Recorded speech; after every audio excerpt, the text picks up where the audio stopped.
Let us pray. Almighty God, we ask for your blessing and wisdom upon this Parliament.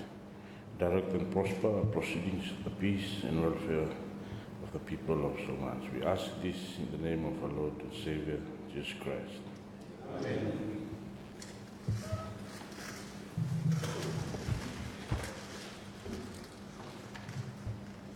Parliament resumes. Bills Committee states the Public Service Bill 2025. Honourable members, the House will now resolve into the Committee of the Whole House to consider the Public Service Bill 2025.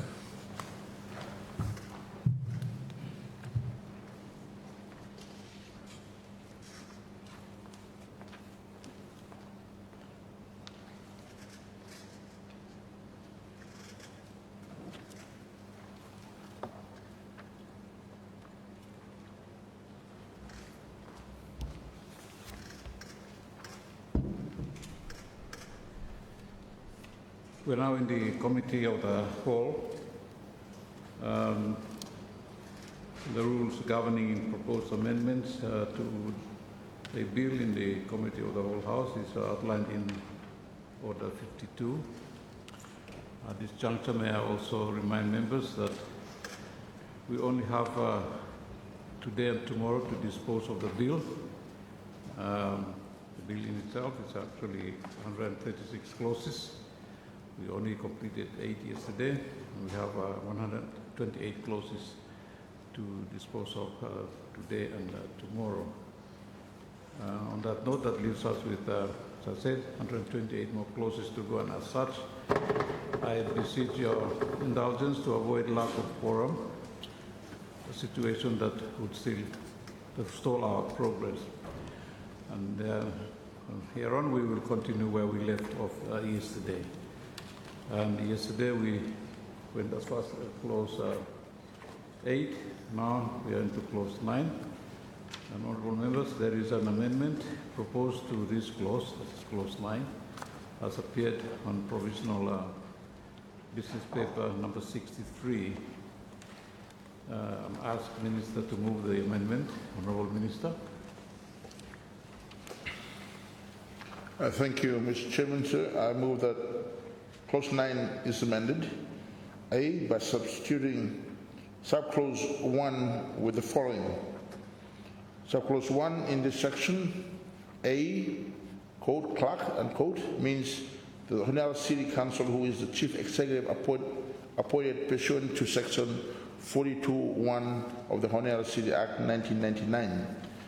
And B, quote, provincial secretary means the provincial secretary for a province. And B, in subsection 6A, substitute clerk with clerk or the provincial secretary. Thank you. Thank you, Honourable Minister. Honourable members, before I put the question, does any member wish to comment on this amendment? Thank you, Honourable Leader of Opposition. Yes, thank you, sir. Just for clarity, no more. Law 6C here, substitute. Did I hear 6C or 6A? Substitute clerk for clerk of provincial secretary. Honourable Minister. 6C. In subclause 6C, substitute clerk with clerk or the provincial secretary. Thank you, Honourable Minister. Any other comments? Otherwise, I'll put the question. And the question is that clause 9 be amended as follows, by substituting clause 1 with the following. 1 in this section, C, clerk means the Honiara City Council, who is the chief executive appointed pursuant to section 42(1) of the Honiara City Council Act 1999. And D, provincial secretary means the provincial secretary for a province. And D, in subsection 6C, a substitute clerk with clerk or the provincial secretary. All those in favor say aye. Those against say no. I think the ayes have it. Ayes have it. Clause 9 therefore stands amended accordingly. Before I put the question and in respect of clause 9, does any member wish to comment on that clause as amended? Thank you. If there is none, I'm going to put a question. Sorry, Honourable Leader of Opposition. Thank you, sir. Time you read him, Camille, or end below that for amendment. Did you say clerk or the Provincial Assembly? I thought I heard you say clerk of the Provincial Assembly. Provincial Secretary. The clerk or the provincial Oh, very good. secretary. Thank you, sir. Longo 9.4 and again law 9.5, where lo middle law line and say may jointly by order apply this act. Let me apply law subclause 4 and subclause 5. I'm just wondering how practically that will happen. The two ministers would be making joint orders. Thank you, sir. Thank you, Honourable Leader. Honourable Minister.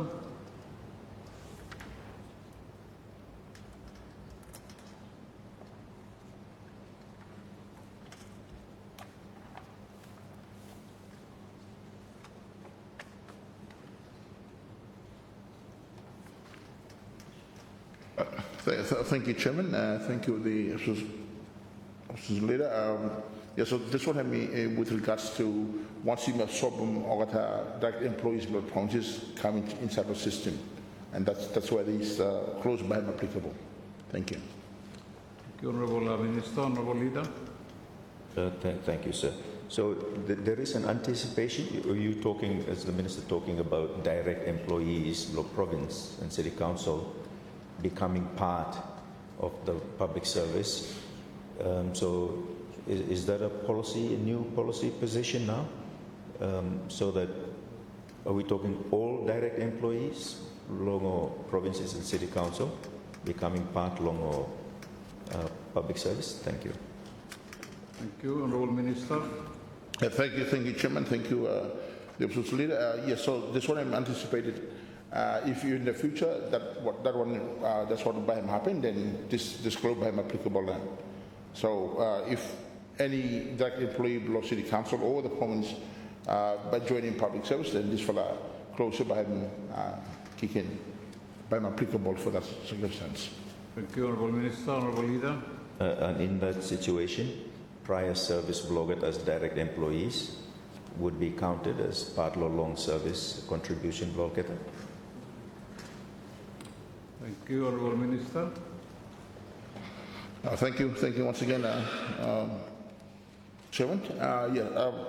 By him not applicable, because time will come in as public servant now, by this fella long service benefit by him start. But if from one ministry or go to the other, or other, that will not by him still count him on, as what serve him the public service finish. Thank you, Honourable Leader of Opposition. Just in terms of the legal interpretation, no more. This word may, subclauses 4 and 5, may then jointly. Does that may refer to the jointly or refer to apply this act? So may to also have a join together make a declaration here, that will order, or a may one follow to also do him no more, but maybe two follow. Thank you. Thank you, Honourable Minister. Honourable Attorney General. Thank you, Mr. Chairman. Thank you, Leader of the Official Opposition, for that question. This one basically failed that both of them now to aside him. This applying actor. Not that one must have a sign. Both must sign, but the discretion is not to follow, whether to follow like applying actor law or either provincial, or then the next one for Honiara City Council workers. That being why that on him was same is because Minister of Law Public Service, constitutionally assigned that responsibility for public service, and Minister of Law, either provincial government or Honolulu City Council, is constitutionally assigned the responsibility of Honolulu City Council or Provincial Government Act. So to Valana, constitutionally savvy applying this all together jointly, they can apply this act to their relevant legislative frameworks. Thank you. Thank you, Honorable Attorney General. Honorable Leader. Yeah, thank you, Chairman. Do we have other instances where two ministers now by signing kind order also? Thank you. Honorable Attorney General. Yes, thank you, Mr. Chairman. Thank you, Leader of the Official Opposition. Yes, currently, as State-owned enterprises actor, you have the responsible and the accountable ministers who are making the appointments. So, for example, SIWA, you have mines and also finance. So, also, I'm sorry, yeah, we're doing that currently. Thank you, Mr. Thank you, Honorable Attorney General. Any further comments on that clause as amended? If not, I will now put the question. The question is that clause 9 as amended, stand part of the bill. Those in favor say aye. Those against say no. I think the ayes have it. The ayes have it. Clause 9 as amended, therefore stand part of the bill. Clause 10, does any member wish to comment on this clause before I put the question? Clause 10. The BLC findings and recommendations of the clause are on pages 31 and 32 of the Bills Committee's report on this bill. Any comments on that clause? Thank you, Honorable Leader of Opposition. Yeah, so thank you, sir. So all get the parts and section longo whereby apply law constitutional office holders. Now this one and yesterday I raised the issue you on Pala constitutional post holder 2 year. Whether Hemi reach as far as you or even beyond you, or Hemi where now the limitation of this one. Thank you. Thank you, Honorable Leader. Honorable Minister. Thank you, Chairman. Is somebody please come back to my question? Option? Oh, yeah. Thank you, sir. But perhaps it's more a question for the Honorable Attorney General for clarity no more. These parts, Lot 10A, B, and C, or C section, over there applying law constitutional office holders. And yesterday we raised the question of some constitutional post holders. Obviously, you may expect them that by what outside, but this one, yourself being one. But is that the case under law with parts here? Thank you. Thank you, Honorable Attorney General.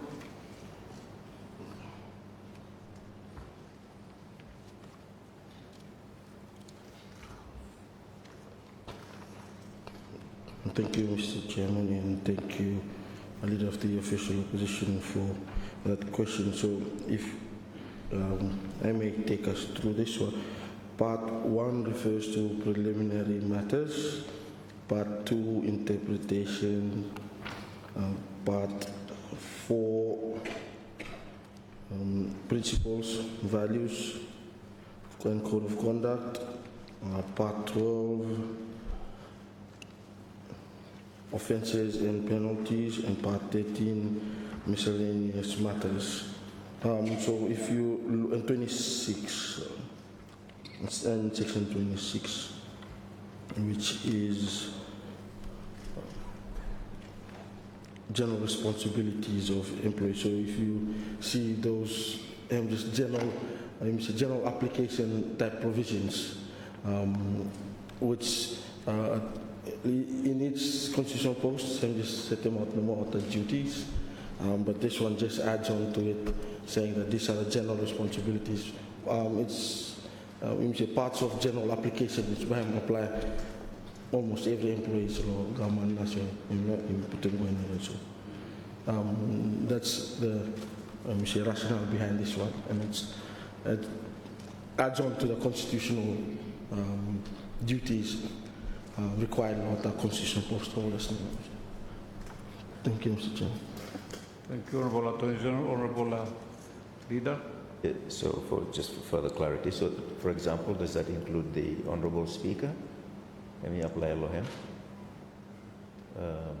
DPP, Chief Justice, Auditor General, so forth. Minister, Governor General, Constitutional Post Holder to you? No more. Thank you, Honorable Attorney General. Thank you, Mr. Chairman, and thank you, Leader of the Official Opposition, for that question. Does not apply to the Governor General. Vice Regal, no, apply not but all constitutional post holders now, join him apply, including yes, I think yes, it does include the Speaker as well. I think all constitutional post. What's it?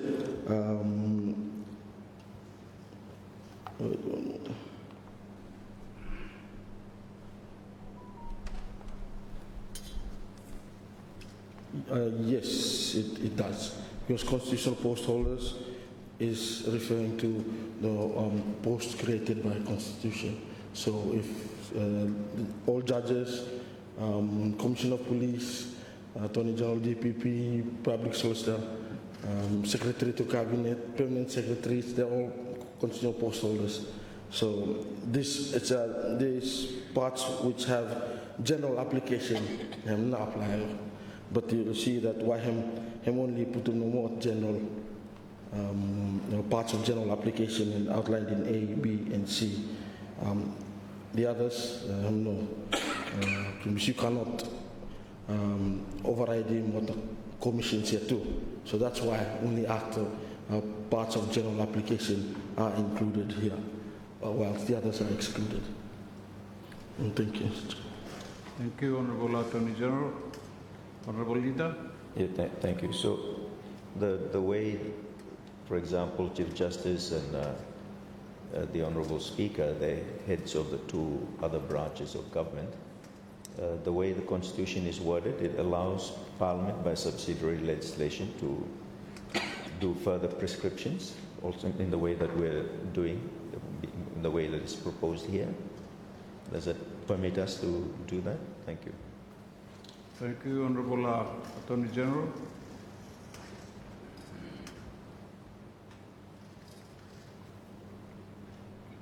Thank you, Mr. Chairman, and thank you, Leader of the Official Opposition, for that question. The powers of appointment and everything, I'm not having excluded inside law here, and creation of the offices here. Setting terms and conditions law officer no more, because constitutional post terms and conditions law different. It's set differently. Law judges different act now setting terms and prescribe what terms and conditions law judges or some. Law here it's the same thing that applies. It only applies this principles or what general it's a general the application of scope or but the terms of general application no apply here. It does not. But in any event, you say if I'm overriding what the Constitution of Talam, then the Constitution will prevail. But for now, for this part, I don't think it does, because the parts we already come earlier on. It's just general application applies across the board in any event. Thank you. Thank you, Honorable Attorney General. Any further comments? Thank you, Honorable Minister. Yeah, thank you, Chairman. Ms. Luck, for also add on to what Jamie mentioned. All administration matters apply here. The constitutional office function law stipulate out of the Constitution, but this will be only apply of certain administrative principles, function, and roles and responsibilities. For example, now as responsible office of the accountable officer holding a constitutional office.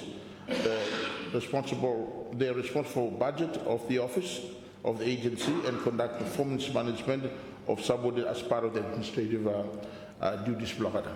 So this fella acting only applicable for administrative matters. All responsibilities of function board have stipulated under the Constitution. So that's the separation here. Thank you, Chairman. Thank you, Honourable Minister. Any further comments on this clause? Otherwise, when you come, sorry, Honourable MP for East Choice. Thank you very much, Mr. Chairman. Trying to follow the discussions in the report that the Bills and Legislation Committee producing for me while I run the reading also.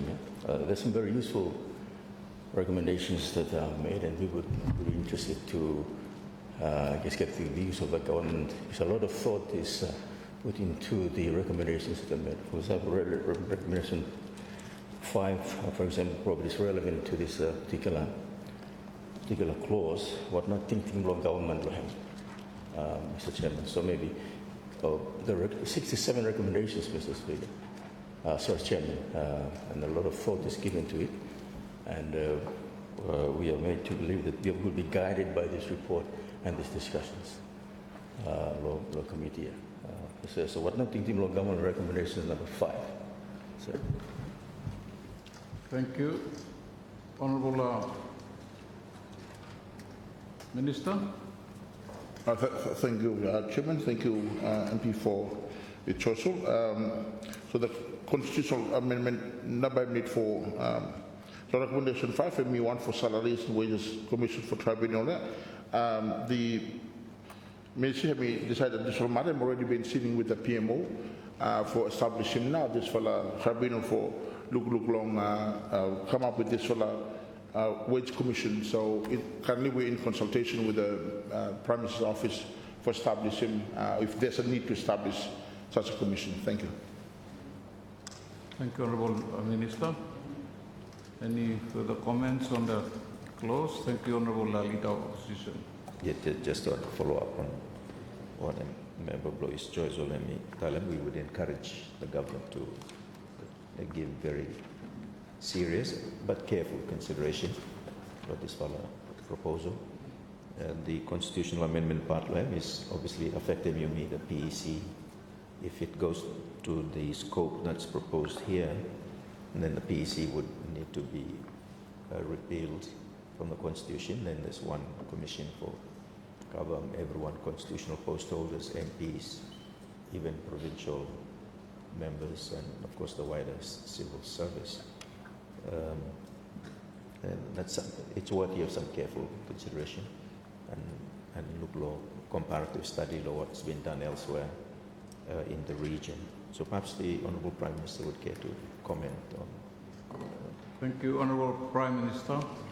Thank you, Mr. Chairman. And with regards to that and the point raised by the MP for his choice, in terms of recommendation 5, and as just to confirm what the Minister for Public Service said, the Ministry of Public Service and the Prime Minister's Office, we are in discussions in terms of establishing a high salaries commission, which recommendation 5 attached to it. Thank you, Chairman.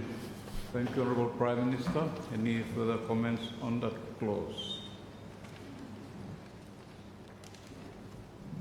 There is none. I'm going to put the question, and the question is at clause 10. Clause 10, some part of the bill. Those in favour, please say aye. Those against say no. I think ayes have it. Ayes have it. Clause 10, therefore, some part of the bill. Clause 11, any comments on the clause? Before I put the question, clause 11. Thank you, Honourable MP. Chairman, thank you again. You want to refer the committee to the recommendations along Bills and Legislation Committee. I think clause 11 and 12, recommendation 6 here now. It's made possibility of that for 2 clauses and what nothing to government. Thank you, Honourable Minister. Thank you, Chairman. Sorry, me know clear that on MP for East Russell. Please, can you repeat yourself? Thank you, Mr. Chairman. Recommendation 6, Mr. Chairman, I think it made reference to clause 11 and 12 teachers and police. The committee recommended the general principles, values, and code of conduct in part 4 of the bills be applied in a manner that complements rather than conflicts with the specialized disciplinary frameworks that then go down here, Mr. Chairman. So I'm not thinking about government, sir. Thank you, Honourable Minister. Thank you, Chairman. Recommendation 6, I'm coming at clause 12, I think. Are we still on clause 11, Chairman? May just like to clear them. But we'll come to clause 6. Sorry, the recommendation 6, which I mean cover under clause 12 of the bill. But I can go ahead and express the policy intention block and respond to the recommendation there. So only on certain provisions of the Act number by police and correctional service employees by him covered, because the Police Act of 2013 and the Correctional Service Act 2007 and the Code of Conduct provide for statutory functions for police and correctional officers and conduct. So this bill only covers not administrative roles, public service principles, training and development, and share responsibilities of the employees and employer. Part 3 of scope of application, this is why I'm applicable. Part 3, which is the scope of application. Part 1, preliminary matters. Part 2, interpretation. Part 4, division 1 and 2, principles. Part 13, miscellaneous matters. Part 6, division 1, establishment. Part 7, workforce, training and development. Section 26, which is the general responsibility of employees. And Section 27, employees, role and responsibility. And Section 28, and shared responsibility. Section 37, other commissions, and Section 59(1), categories of appointment. Thank you, Chairman. Thank you, Honourable Minister. Any further comments on that clause? I guess what you raising at this point in time, because I think the recommendation 6 here in reference to come up with in reference to 11 and 12. I think that's the reason. I think the minister, I'm asking, finish. So the minister said that what the issues that is raised here are covered under the respective act, the police act. So police act, yeah, I must say. So that's the response. So part 4, of course, raising things about principal values and code of conduct, but the committee make reference to that, law to section 11, so clause 11 and 12, and then to say if all the values of part 4, yeah, law there as well too. Also, so the minister can come, yeah, or what all the values here, and we raise law the respective act here, and also so. That satisfies the recommendation 6, Mr. Silla. So I think we should all right within that one. Thank you, Honourable MP for East Joso. Okay with the Honourable Minister? Yeah, thank you, Chairman. Thank you. Any further comments on that clause before I put the question? Thank you. If there's none, I'm going to put the question. The question is that clause 11 is not part of the bill. Those in favour say aye. Those against say no. I think the ayes have it. Ayes have it. Clause 11 therefore stands part of the bill. Clause 12, honourable members, there is an amendment proposed to this clause as appeared in our provisional business paper 63. And ask the Minister to move the amendment. Honourable Minister, please. Thank you, Mr. Chairman, sir. I move that clause 12 is amended by substituting paragraph B to D with the following. B, part 1, part 2 and part 13. C, part 4, divisions 1 and 2. D, part 6, division 1. E, part 7. F, Section 26(1)(c) and 2, Section 27 and 28, Section 37 and 38, and Section 51(1). Thank you.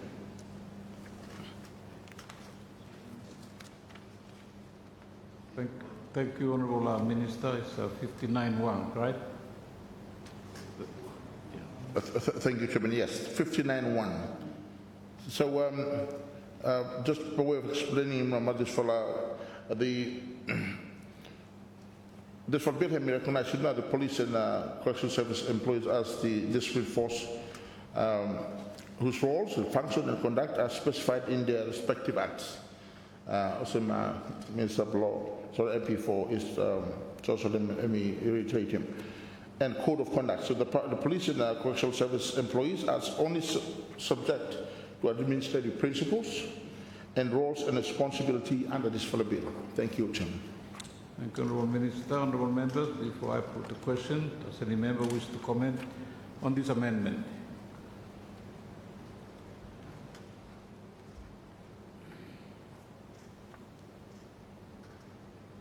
If there is none, I'm going to put the question. So Sorry, before. okay, so the new addition to that is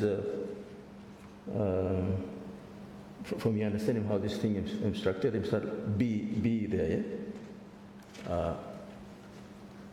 A or right no, also, yeah? Or no? Thank you, Honourable Minister.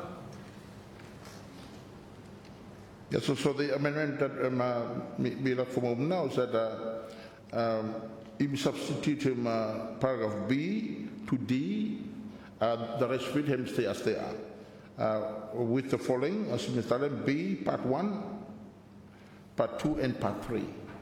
Yeah, thank you. Honourable, that's okay.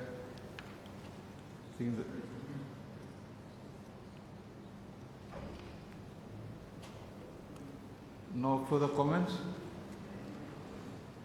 Read, but law here is part 13. Law B, clarify and come. There's no part 3 in this, only part 13. Honourable, perhaps some audio problems or hearing problems. But the part, I think you... Read him again. If you allow me, then we go through again the amendment here. Please. So, clause 12 is amended by substituting paragraphs B to D with the following. B, part 1, part 2, and part 13. C, part 4, divisions 1 and 2. D, part 6, division 1. E, part 7. F, section 26(1)(c), and 2, comma, there's a comma there, section 27 and 28, there's another comma there just for, and then sections 37 and 38, there's a comma also there, and section 59(1). Thank you. Thank you, Honourable Minister. No further comments on the clause. I will move the amendment. I put the question. The question is that clause 12 is amended by substituting paragraphs B to D with the following. B, part 1, part 2, and part 13. Part C, part 4, division 1 and 2. D, part 6, division 1. E, part 7. And F, section 26(1)(c), 1C, subsection 2, and sections 27 and 28, sections 37 and 38, and section 59(1). All those in favor say aye. Those against say no. I think the ayes have it. Ayes have it. Clause 12 therefore stands amended accordingly. Before I put a question in respect of clause 12, does any member wish to comment on that clause as amended? And the BLC's finding again, the recommendations of the clauses are on page 32 to 33 of the report on this bill. Any comments on this clause as amended?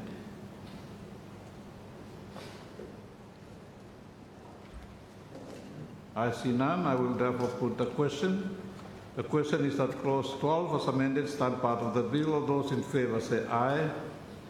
Those against say no. I think the ayes have it. The ayes have it. Clause 12 as amended therefore stand part of the bill. Clause 13, any member wish to comment on this clause before I put the question? The report of the recommendations of the committee are on clauses, on these clauses are on page 13 and 34 of the report. Any comments on this clause?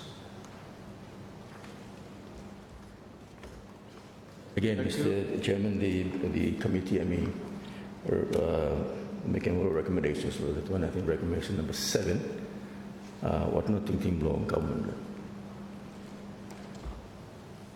Thank you, Honourable Minister. Thank you, Chairman, and thank you, MP, for his choice. With regard to recommendation 7, the bill does not apply to state-owned enterprises except where the minister and responsible minister by order apply municipal act to the employment of SOEs. Now, this situation sort of come about during the emergency situations where you might need him for moving a lot of human resources to attend to a specific issue, or like one of them is the salvation game that we had in 2023. So this is where this clause is applicable with regards to what the bill has stated. Thank you. Thank you, Honourable Minister. Any further comments on that clause? Thank you, Honourable Leader of Opposition. Yeah, thank you. For some second part, longo this recommendation 7 becomes worthy of consideration. Thank you, sir. Thank you, Honourable Minister.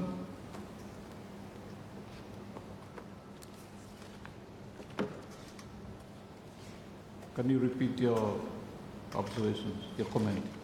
For you or for him? Both.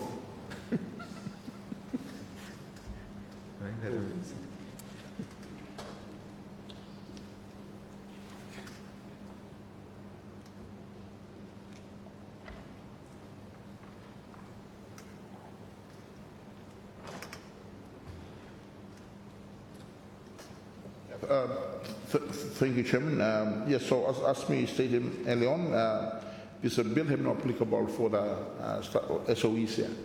So with regards to the SOEs, only where the Minister and the Reverend Minister will agree, then they can make an order for alarm, for alarm that I think for happen. So with regards to cross state.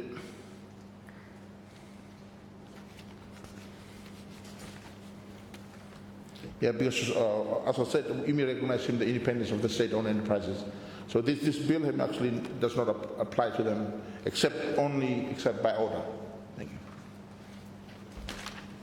Thank you, Honourable Minister.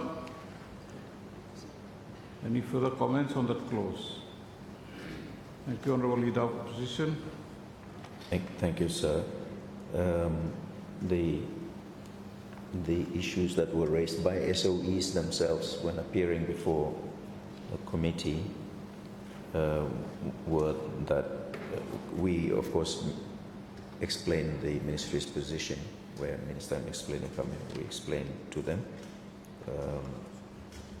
that, and apparently Ovet no consulted to you about this whole matter, so they were caught by surprise as to the policy intention behind. And as explained by the Minister, intention, no problem with that. But the committee's thinking was that if you may retain him as it is, clause 13, then there should be a clear boundary or limitation on the way that that power may be exercised, so that there may no impact on independence, blow keta, but purely necessitated by emergency. So if employee emergency, tell him in situation of emergency, this could be exercised or something also. And tell him clear that by him no interfere with him day-to-day operations and also. They would have to operationalize the kind of directive that they would receive. So it's just putting some boundary around the exercise of that power. And now the issue. Thank you. Thank you, Honourable Leader. Honourable Attorney General, clarification. Thank you, Mr. Chairman. Thank you, Leader of the Official Opposition, for that question. We may tend to clause 13 sub-clause for that offers that sort of protection to it. The orders made under that can be done, one, generally or specify the extent by him apply. If you say, for let's say for only certain times no more, then we can do that under A. B, you shall specify any modifications subject to which this act or by him apply. And B, C, confer functions under this act on certain officers, or state-owned enterprise. So, sub-clause 4 allows us to address it in that manner. Thank you, Mr. Chairman. Thank you, Honourable Attorney General. Honourable Leader. Yes, well, I suppose the spirit of that recommendation 7, is that there should be a D there, that such an order may not undermine or compromise the independence of the SOE, or set him a little bit boundary. Let him give him detail him a little bit the, what, whether in general or specific or any modifications, functions below this file act, goal or officers below, that's all good. But setting a little bit of boundary part here, no, so it could be a D. Thank you. Thank you. Honourable Attorney General. Thank you, Mr. Chairman. Thank you, Leader of the Official Opposition, for that. Just maybe one step back no more. This one by only law employment part no more. But the daily running and everything brought the employees, so we know by under control. The whole of the organization will still be under State-Owned Enterprises Act. So it's just this whole employment law part no more time. You may like apply in relation to certain employees in there, then yes. But I mean, and generally, I would think they would still be subject also to the State-Owned Enterprises Act and their own various legislative frameworks in addition to this one too. Thank you, Mr. Chairman. Thank you, Honourable Attorney General.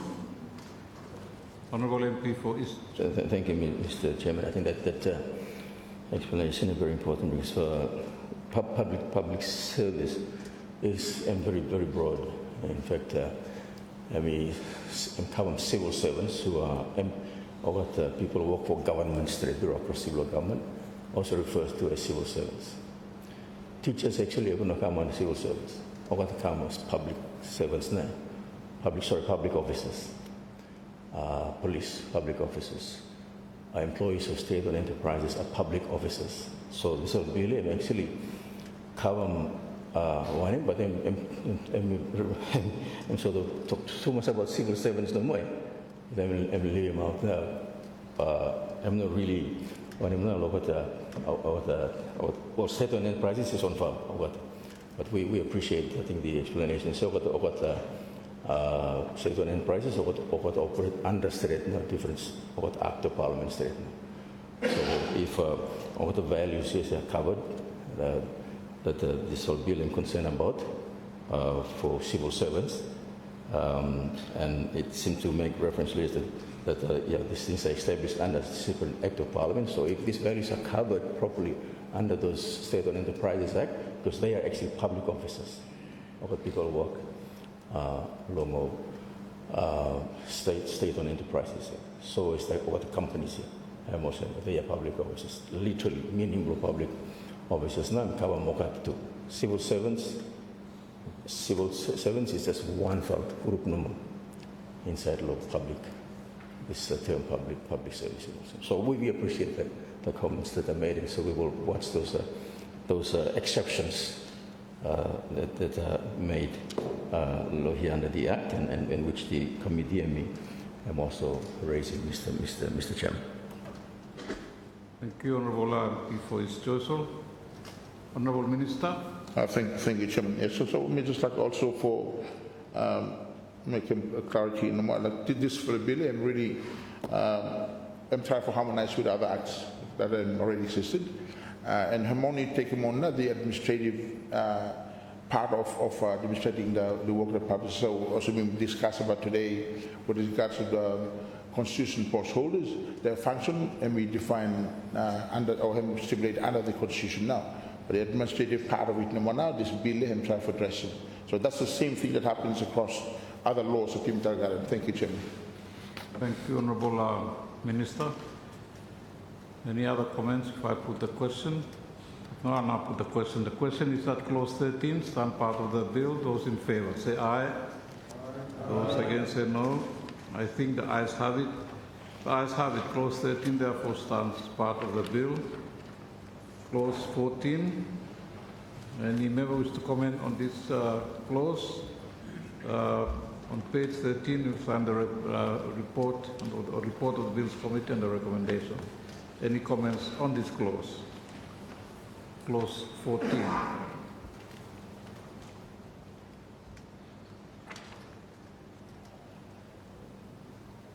Thank you. Honourable Leader of Opposition.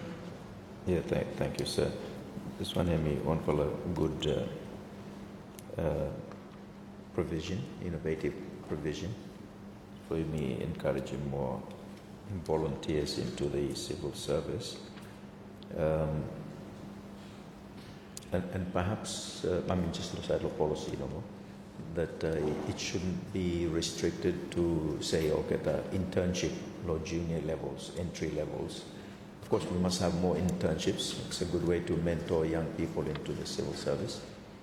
But perhaps any open to even more senior levels also. So, Minister, perhaps care to comment on that one. Thank you. Thank you, Honourable Minister.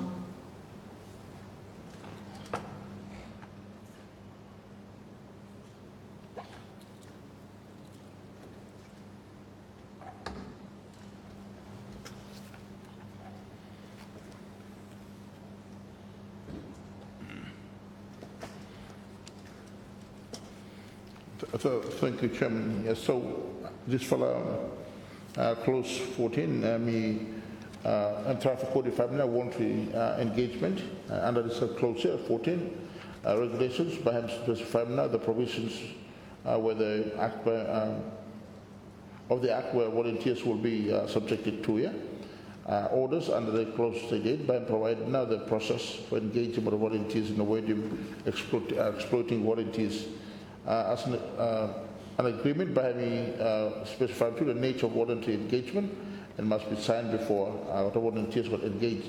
So this sort of intensive program already Minister of Public Service and and we'll try for encouraging other ministers also to have it. So the regulations would have been specified in clause 124, which is the orders, and the 125, which is the by addressing what process and requirements for the volunteers here. So I hope I'm very clear in the point. But this one, the entry point, can be in any level. No mind. We have lots of graduates out there who are looking for a job, and we try to absorb them to have that experience. Because if you look along most vacancies, you must get them 2-3 years experience before employed 2 years. So I think this program is very important for our new graduates. Many of our graduates there, they came back from school, there's no experience. So with this program, I'm sure it will definitely going to support the market for labor market as we move forward. Thank you, Chairman. Thank you, Honourable Leader. Yeah, thank you. That's a good policy intention. I mean, there is no Minister how many Minister of Education now how many law get people Bloyumina graduate each year. If it's 1,000 people, we should just absorb all 1,000 of them as volunteers, interns. Of course, there are some who are quite experienced doing PhD, master's, research, dissertation. They could also come in as part of those programs and be volunteers in the civil service at perhaps middle ranking or same levels. And any win-win, no mining or gold, but any a win-win situation. They're filling positions that are unfilled and contributing at the same time. It's building their experience in terms of the research work that they're doing. So you'll be open to that breadth of those with no experience and those with more experience. Me thinking also every student will graduate from USP, Bloyumi, UPNG, CNU, Yumi absorb everyone. By no cost thing, no way. Absorb everyone, and by a process of natural selection, attrition or whatever, somehow after internship with a little bit of experience, they go to other areas more. Some can be absorbed and so forth, rather than limiting also, so that a specific exercise by the Ministry of Public Service is to be liaising with all ministries. If there are, civil engineers, well, you work with him aviation and MID. If there are medical students, obviously health. If there are lawyers, obviously Ministry of Justice, urging them to take up more also. So to be a more proactive posture as opposed to Ministry of Public Service I'm doing Blohem but Ministry must drive him with him over Naruan. That was the spirit of that recommendation. Thank you, sir. Thank you, Honourable Leader. Honourable Minister. Thank you, Chairman. Thank you, Leader of the Office of Opposition, for those comments. Comments may be taken on board. Just for addition to that one, the two important thing whereby I'm affecting this awarded program now is the need and the finance. So we cannot just absorb what no more. We need to have a budget that can be allocated for those programs, and the budget basically by HEMI based on the need of ministries. Yeah, so the Ministry of Public Service is actually encouraging other ministries to come up with this program, but then they have to plan it properly as well. We'll make sure that capture the need, and then they have the budget. So I think that one of the constraint that by HEMI affecting for how many come inside the program. But we take note on the comments. Thank you. Thank you, Chairman. Thank you, Honourable Minister, Honourable Leader of Opposition. Yeah, thank you. Just on that point, low budget here. So 20 way wala tete kem internship. Time me here more volunteer. Me minimum meeting say man work free, but obviously it's costing something. What are the costs? Thank you, Honourable Minister. Yeah, thank you. Me also, thank you, Chairman, and thank you, Leader of the Office of Opposition. Me also think that voluntary by him free one too, but it's not. There are certain allowances that by him have to by me meeting. So there has to be a budget for that. So it's not free as we might think. Although the word voluntary, we always think that it's a free hand, people working for free, but it's not free. There are certain allowances that we have to also pay. Thank you, Chairman. Thank you, Honourable Minister. Honourable MP for East Arare. Thank you, Chair, and thank you, Minister. I think just building on that in terms of a definition for remuneration, is there a term define remuneration inside the public service? What does it mean, remuneration? Thank you. Thank you, Honourable MP for East Arare. Minister.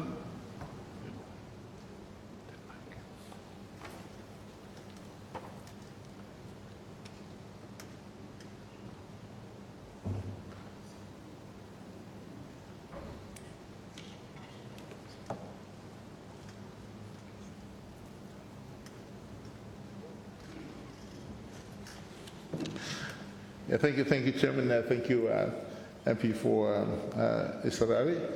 Yeah, so I think the what the public service administration is what they call them personal endowment. So that's what we are issuing for defining now the remuneration law or the volunteers. Honorable Attorney General. Thank you, Mr. Chairman. I think just for enabling assisting House for discussion.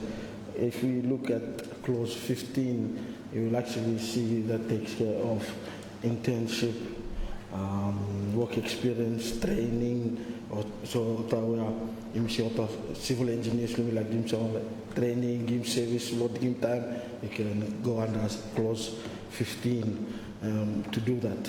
14 reference to voluntary, I think in terms of remuneration, I think the other jurisdictions, how I deal with them, is basically or to look after transport, lot go and come, just kakai, stationaries, look at for to work during time of the volunteers, voluntary work up, so yes, so those are time. It's the actual remunerating for professional services or service for employment and but to enable them to do what they volunteer to do, obligations still of government. So I'm not what time imigolo minister's powers under the act. I think it's clause 29. There are a number of things that the minister is by himself doing in terms of time administering act, including other voluntary positions here. So I make it. Thank you, Mr. Chairman. Honorable Minister. Yeah, just again, just try on to what AG mentioned and also what we previously mentioned. So in terms of the budget, not only the allowance, but we also need more equipments like computers, office equipments, as well as office space. So these things, by needing money too. So that's where all the budget is covered. Thank you, Chairman. Thank you, Honorable Minister. Honorable MP for East Are. No, thank you, Chair, and I thank you for the Minister. The previous response in Nomana, Mino Pikimakwat now, I understand that there's no definition for remuneration as such inside law public service or what it entails, but you were saying something that might cover it, or me missing Noma, first part law, first commerce, and the definition of remuneration, what it might entail. Thank you, Honorable Minister. Thank you, Chairman, and thank you again, MP for East Arari. So the definition for remuneration logata volunteers now is what they call personal emolument. And if you would like me to spell it out, EMOLUMENT. Thank you. Thank you, Honorable Minister. Honorable Leader of Opposition. Emolument, remuneration, no another word more. For remuneration, yeah. But lawyer, you tell them now who are not employees who are not remunerated, meaning they are not emolulated. Emoluments, remuneration, no way. Maybe you call them now something, fish and chips or. Thank you, Honorable Minister. Yeah, thank you, Chairman. Yes. This is what really what the issue for defining now remuneration block. So whether the terminology I'm still you may call them remuneration or whatever. That's what I issue at the moment. So in actual practice, we use that one now the issue for defining the remuneration of the volunteers. So thank you. Thank you, Honorable Minister. Honorable Leader of Opposition. So perhaps 14.1 should perhaps the use of term not remunerated should be a little bit adjusted for him. He be flexible. Let's be realistic. Thank you. Thank you, Honorable Attorney General. Thank you, Mr. Chairman, and thank you, Leader of the Official Opposition, for that question. So, in terms of voluntary, it's not remunerated, but as I mentioned, what obligation of government, as stated earlier, is you provide him maybe transport plan for go and come place him by waka, maybe during lunchtime, kay lota, and I'm not sure. Stationaries, special items for that carry out no more voluntary work. So if we start to put remuneration in there, then it's paid employment. So that's why when to distinguish whether it's voluntary and non-voluntary remuneration, him now why there's not remunerated him placed in there for distinction that time you volunteer, you're not remunerated for the services that you are providing, but you are, let me say, for want of a word, commensurated in terms of taking you to the term of the place of you carry out voluntary work and also tools for you enabling you for you carry out voluntary work, which is quite different from remuneration per se. You may say hourly rate blue for work. Thank you, Mr. Chairman. Honourable Attorney General, Honourable Leader of Opposition. So, what allowances here? Call them emoluments here. I mean, it's a terrible term. That term should be no use anymore because a minimum remuneration no more. But let's just assume it's not called that. Those allowances here not qualify as remuneration. Thank you, Honourable Attorney General. Thank you, Mr. Chairman, and thank you, Leader of the Official Opposition, for that question. We would not be called, I think, I was just looking to the Act, it's, I think maybe just for want of a word, no way we put allowance or same or remuneration or emoluments, but in terms of allowances is part, is something that is charged upon your normal terms of wakablu. So if you are drawing a salary for that one, additional work gets allowances 10%. So this one, there's nothing that allowances, but I'm not something. So we might call it something else. But time him no same law, time minister make him order blame under 29, close 29. That's when the proper term blame me. So I put him goal here that we might call it a stipendary or okay.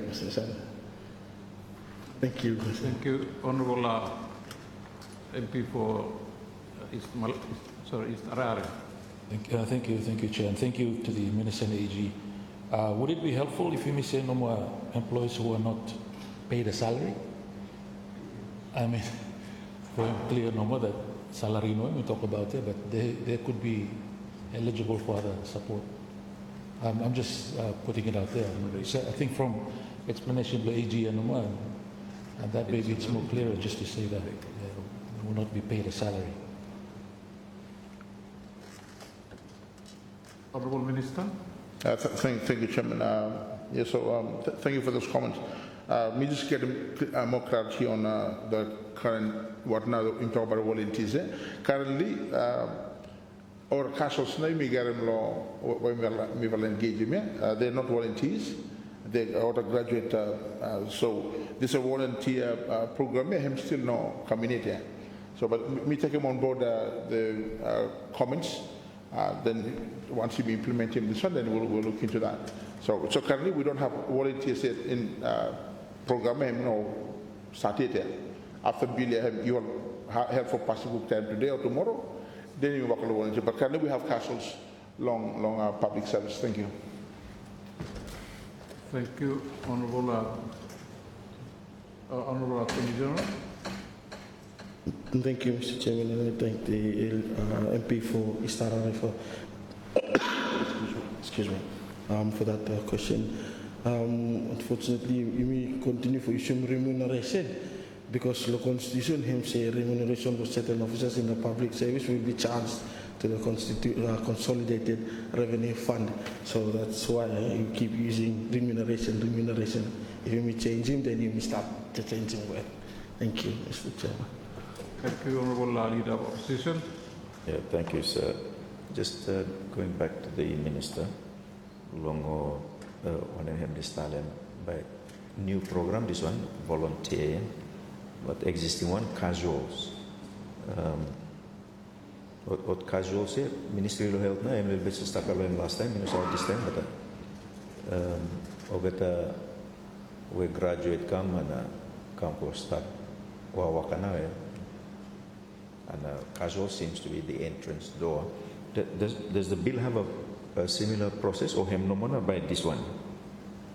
So for example, ogata graduate come and start wakaya, or let's start lo the gardener contract lo number 9 this time, casual contract.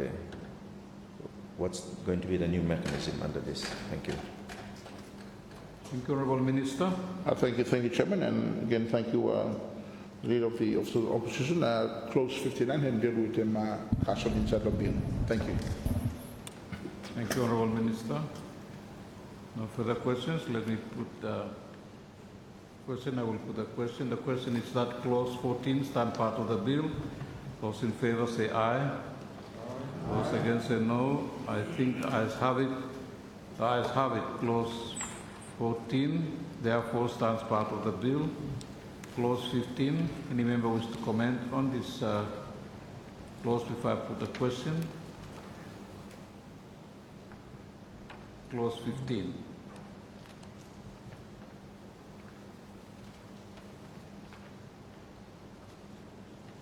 Thank you, Honourable Leader of Opposition. Yeah, just it seems the spirit law clause 15 is to do with the work experience or internship or training assistance program, but sometimes for example you may get JOCV or the volunteer programs where some of our friends may send them volunteers, VSO and so forth.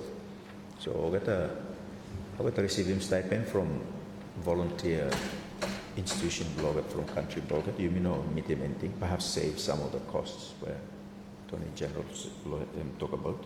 But they are experienced people, and so they're not here to get work experience or internship or training assistance or something, but they come doing work now. Lawyer him not open to that possibility. Thank you, sir. Thank you, Honourable Minister.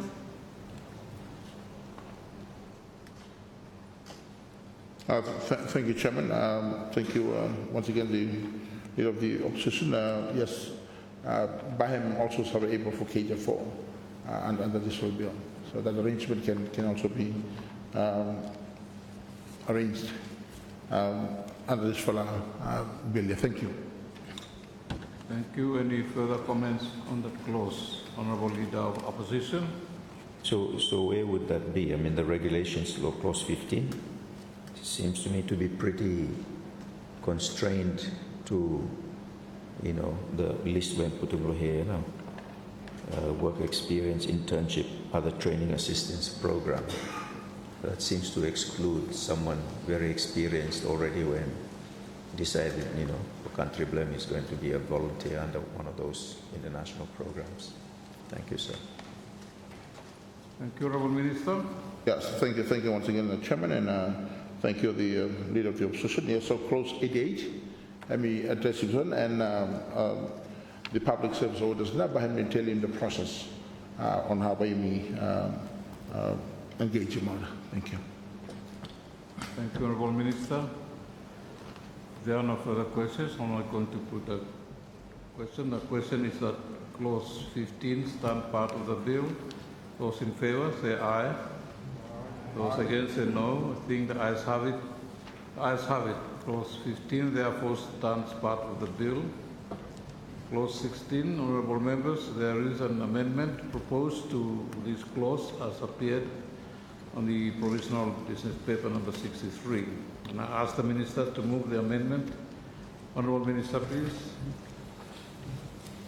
Thank you, Mr. Chairman, sir. I move that clause 16A is amended by inserting quote, the trustee principles or unquote before quote, public service principle unquote.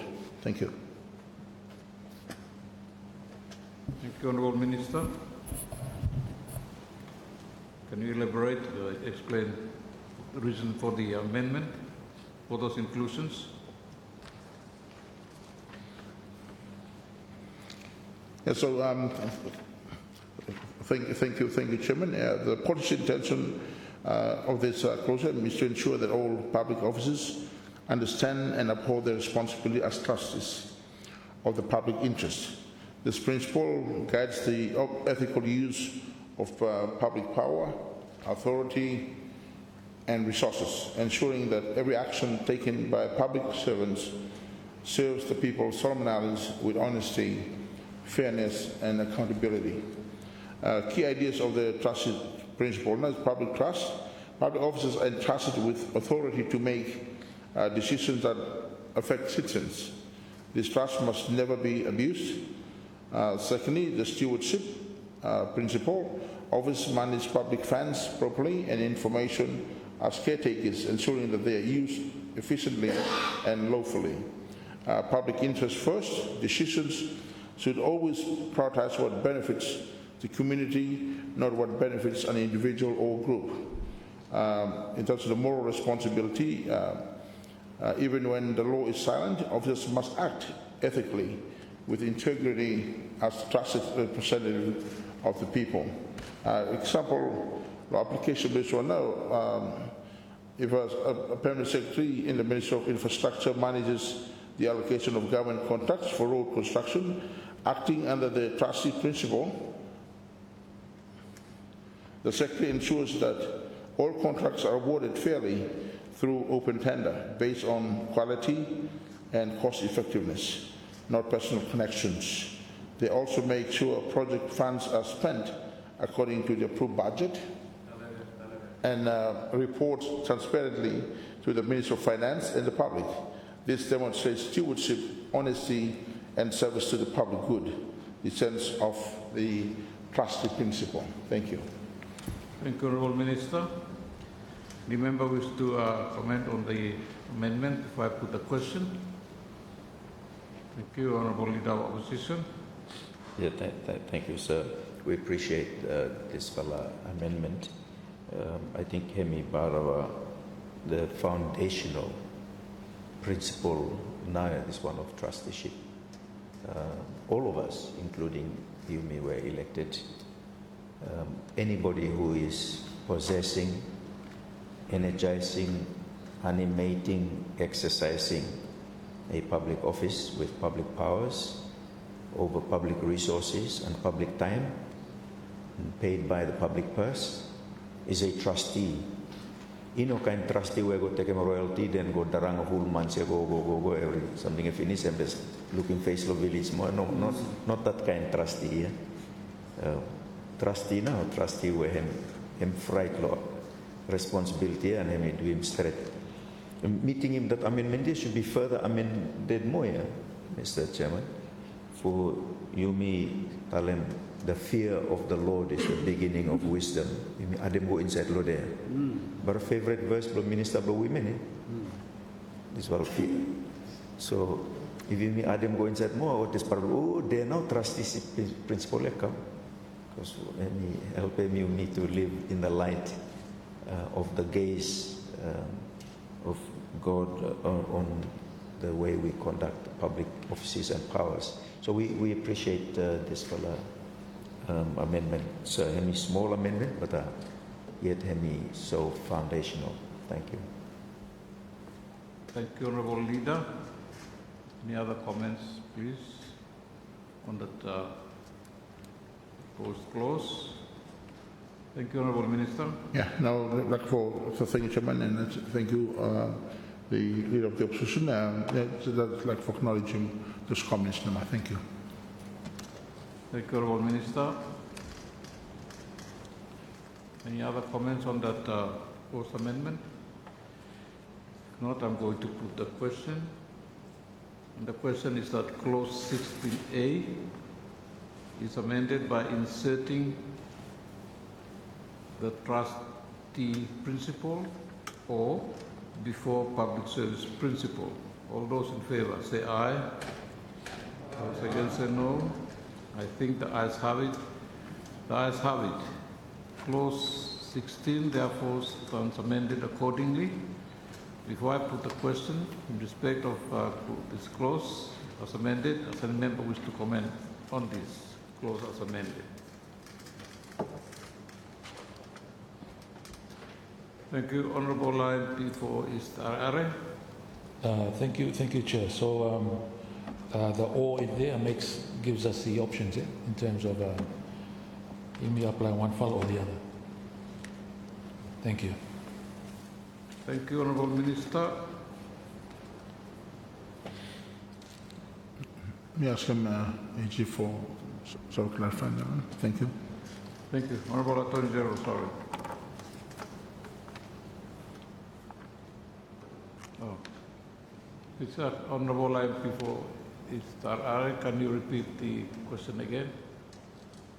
Thank you, Chair. Just the use of the or, which gives the option there. I mean, that's what we just agreed on in terms of there's an option there whether you apply trusteeship principle or the other public service principle. Thank you.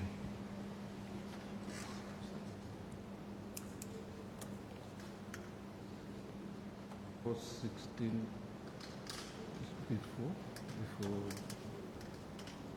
taking a trustee principle or before the public service principle. Okay, yeah.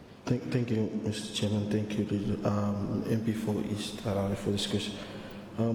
Just for this section, I'm just refer to just reference number. Application blue him, I think we have come behind, so I'm not believe it. Just on the question, if I may get some more clarification, clause 16 basically just any reference to that is a reference to this or that one. And maybe the time we come inside law, the actual provisions, and then we'll go into the integrity of that one. And thank you, Mr. Chairman. Honourable Leader of Opposition. Yeah, thank you. Unfortunately, you may already vote for this amendment, but perhaps that word or should out here. And instead put go and. So you may talk about the trustee principle and public service principle. Something also rather than the issue of presenting it as if they are separate alternatives, but they're not. They're really a couple together, yeah. So you may vote back for undoing amendment, yeah, then Minister proposing come and instead of or, then you may vote him back more. You may say no.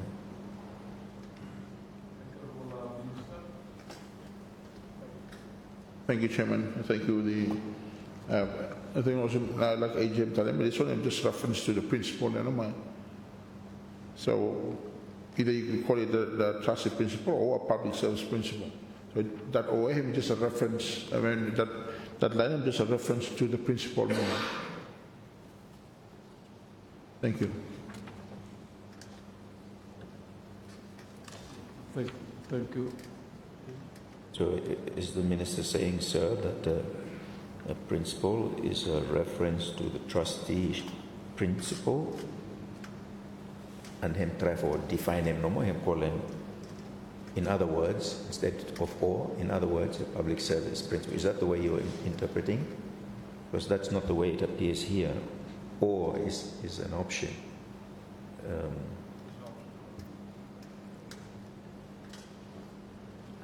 It's either or. Question. Deletion of the references. Honourable Attorney General. Thank you, Mr. Chairman. If I may try and offer some explanation here, I think what clause 16 basically I'm telling at this point, no more is just saying that if we go through the bill and we see references to principle, it's either a reference to a trustee principle or a public service principle. So the application of it would be interchangeably used as per the context of that clause.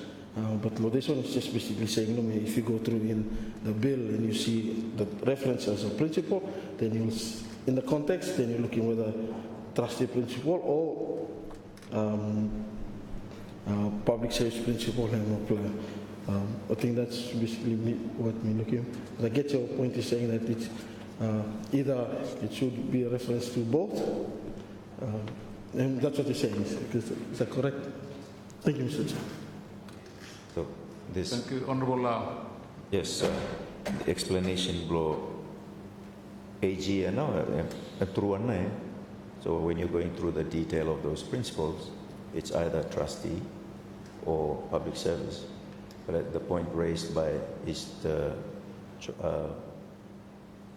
is Arare, because of course his choice. Is Arare is choice or is Malaita? A trivial wise man from the east. No, yeah. The point raised by Member East Arare sir is that the public service principle comes out of the principle of trustee. So therefore, really they are and they're coupled. So when you're going down to the details, none of those principles, when you come to them, are either a public service principle or a trustee. No more. All of those are both trustee and public service principle. That's a point made by Member Blois Arara, and I think it's a very important point. You may not gloss over him just because you're meeting him, just general reference no more. So I think it would be good for you me to strengthen him this for clause by removing that word or, and then instead taking on and, or replacing with him and. But to do that, of course, we would need to undo the prior amendment where you made it just pass him in. And we can do that. Any quick one or two. Thank you.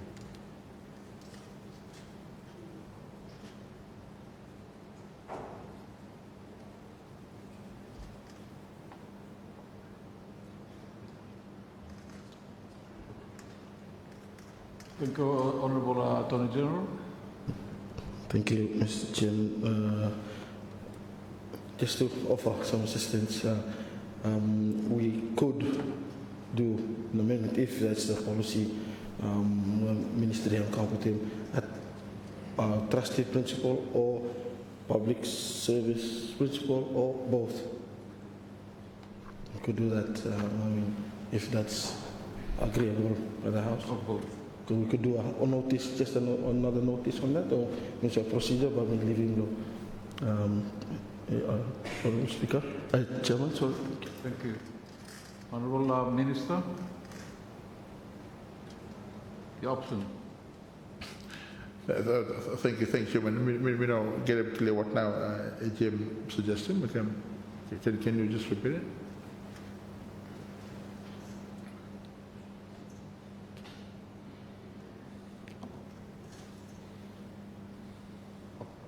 Honorable Attorney General. Thank you, Mr. Chairman. I was just suggesting that if it's what the House intends to do, because you already passed him amendment, you already voted him, and then it already is as it is, we could do an additional amendment, but just basically by saying that reference to principle is a reference to the trustee principle or a public service principle or both, or both, just added to at the end of that line. That is something that we can do, but I'm just that's if that's permissible to the, agreeable to the ministry, and also to bear in mind what now procedure blame for bringing another amendment to that. Thank you, Mr. Chairman. That's a window available. The amendment as earlier proposed was already passed, and now consideration is on that amendment which has been passed, which includes the provision that we are now referring to. So there is still scope for a further amendment of the clause as amended, right? So on that note, you can therefore consider the deletion of the or or addition of and. So it's an amendment to an already amended clause. We've already passed the amendment. Now we are considering amendment to the amended clause. And these were the suggestions are coming on. So Attorney General, perhaps your advice whether, how this could be done, either through a corrigenda or an addendum, what options there are for this. Thank you.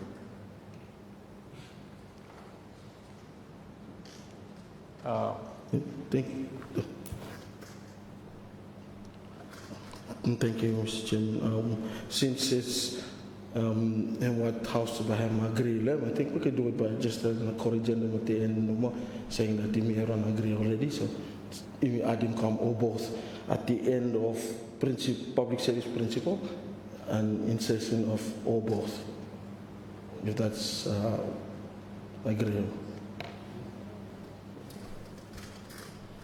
Any objections to that proposal? Thank you. Honourable Minister. Thank you, Chairman. Or maybe I agree or whatever change we might make. If what I'm already there have been no clear in terms of interpreting that for party, then we need to improve. But that was, I think there has been a lot of thought given to this close time when we were drafting and everything in. So I think the intention why I got to put them that one hand there finished too, based on what another policy we talk about. So, but if we come back to the floor for you may think about it, even like law have no clear to it. We want to make it clear so that when we come to interpreting for implementing what the bills blame here, everyone understanding what name meaning. Thank you, Chairman. Thank you, Honourable Minister. Honourable MP for East Arare. No, thank you, Chair, and thank you to the Minister. Of course, it's a policy decision, in terms of, I had assumed that it was, that's why it was put over there. But I think in reflection, it's a good for us to think about it very clearly. So the suggestion by the Minister, I think, in terms of moving forward in clarity on this particular issue, before we deal with the principles later, I think it's good that we have that it. Yeah, because when we were discussing it earlier, my thinking was that it will be up to the public servant to decide it, in terms of something comes with a desk and then they go, oh, this one I'm going to apply this principle, But I think it would be good to take that work off them and let them apply things quite effectively, and not having to write a letter to the person and say, I made the decision according to this other principle, but not that principle. Chose one principle over the other. That's a policy issue, but I think it's cleaner for us to put both in that principle that we'll be referring to later. Yeah, thank you. Thank you, Honourable MP for East Arare. Any comments on that observation? Thank you, Honourable. Just in terms of procedure, the suggestion to move forward now, the Honourable Attorney General Putumkam, for you using corrigendum for Putungo or both law end. But I mean, this one was substantive amendment. So I think really we shouldn't use the corrigendum for him. What we should do is Minister moving for suspending notice requirement no more for amendment, and then you may agree. Then move them and add them or both go lo end. Then you may agree lo him. Then you may just come back and vote him as amended for completing goal. That way we are being faithful to our own process, making sure we are complying with our use of corrigenda and amendments. So.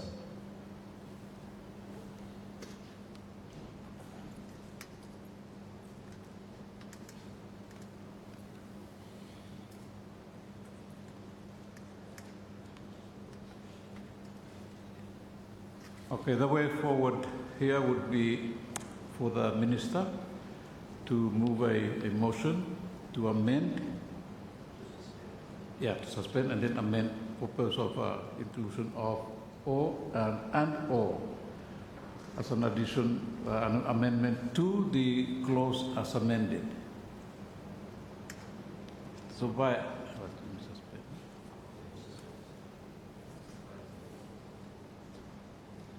Okay.